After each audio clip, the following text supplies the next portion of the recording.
अगला क्वेश्चन है question number 5। इसमें लिखा हुआ है कि is it possible to design a rectangular park of perimeter 80 metre and area 400 metre, if so find its length and breadth.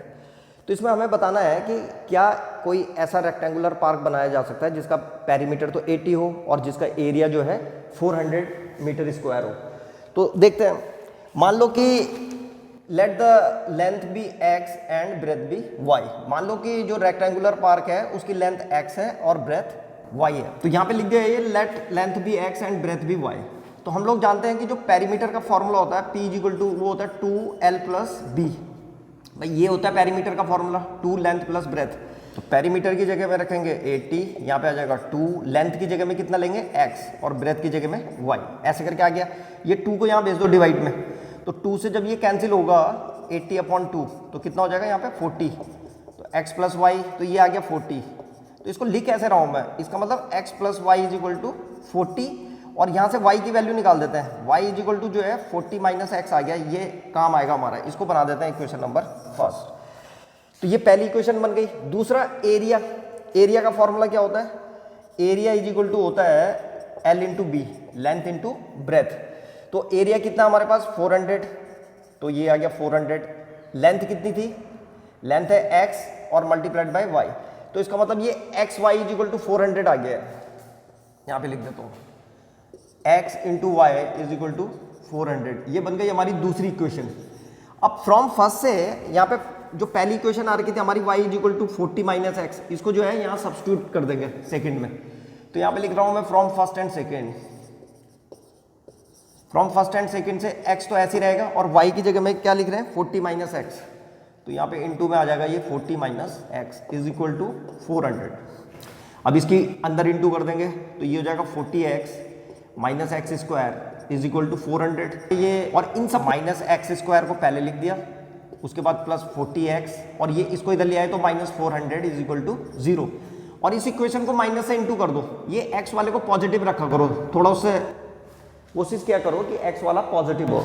तो इसको पॉजिटिव बना देते हैं, इसको माइनस से इनटू कर दिया मैंने सबको। तो ये जाएगा एक्स स्क्वायर माइनस 40x और प्लस 400 इज इक्वल टू 0। ठीक है, ये हो गया X square minus 40x plus 400 is equal to 0। इनको सबको जो है माइनस से मल्टीप्लाई कर दिया, तो ऐसे आ गया ये। अब इसको कंपेयर करेंगे हम, a x square plus b x plus c is equal to 0 से। तो यहाँ पे अगर हम देखें तो a की जगह में क्या है 1, b की जगह में है माइनस 40 और c की जगह में है 400। तो अब B square minus 4ac check करेंगे। तो इसका बी स्क्वायर माइनस 4ac निकाल रहा हूँ मैं। तो B square minus 4ac is equal to B square की जगह में आ जाएगा माइनस 40 का स्क्वायर माइनस 4, a की जगह में 1 और c की जगह में कितना है 400। तो ये आ जाएगा हमारे पास is equal to 1600। Minus minus plus हो जाएगा, ठीक है, माइनस 40 इंटू माइनस 40 तो 1600 और माइनस यहाँ पे भी 1600 आ रहा है, तो ये आ रहा है हमारे पास 0। तो इसका मतलब क्या हुआ, बी स्क्वायर माइनस 4ac 0 आ रहा है। हमारे पास आ गया है B square minus 4ac is equal to 0। तो इसका मतलब क्या हुआ, इसका मतलब है कि real and equal roots therefore real and equal roots. तो इसका मतलब ये हुआ कि सॉल्यूशन मिलेगा हमको कुछ ना कुछ। तो ये सिचुएशन पॉसिबल है। उसने पूछ रखा था कि सिचुएशन पॉसिबल है या नहीं है, तो ऐसा रेक्टेंगुलर फील्ड बनाया जा सकता है। इसका मतलब ये हुआ ऐसा रेक्टेंगुलर फील्ड बनाया जा सकता है। तो पूछ रहा था कि इसकी लेंथ और ब्रेथ भी निकालो। तो अब लेंथ और ब्रेथ भी निकालेंगे तो इसको हम सॉल्व कर देंगे। अब तो हमारे पास कहाँ तक आ गया था, ये एक्स की वैल्यू निकालेंगे। अब पहले यहाँ पे लिख देंगे देयरफॉर सिचुएशन इज पॉसिबल और अब इसे सॉल्व कर देंगे। तो x का फॉर्मूला होता है x is equal to minus B plus minus under root B square minus 4ac upon 2a। यहाँ रख दो सीधे। तो x की जगह में तो x ही रहेगा माइनस बी। तो यहाँ पे हमने सब कुछ निकाल रखा है माइनस बी।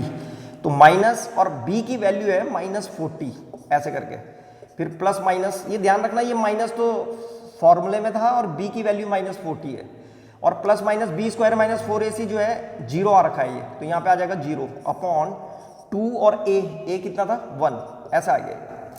तो x is equal to minus minus जो है प्लस हो जाएगा, ये 40 अपॉन 2 आ गया।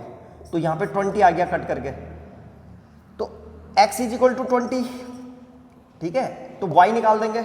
y इज इक्वल टू कितना था, y इज इक्वल टू तो हमारे पास 40 minus X, therefore y is equal to 40 minus X, तो y इज इक्वल टू हो जाएगा 40 माइनस 20, x की वैल्यू 20 है तो y इज इक्वल टू 20।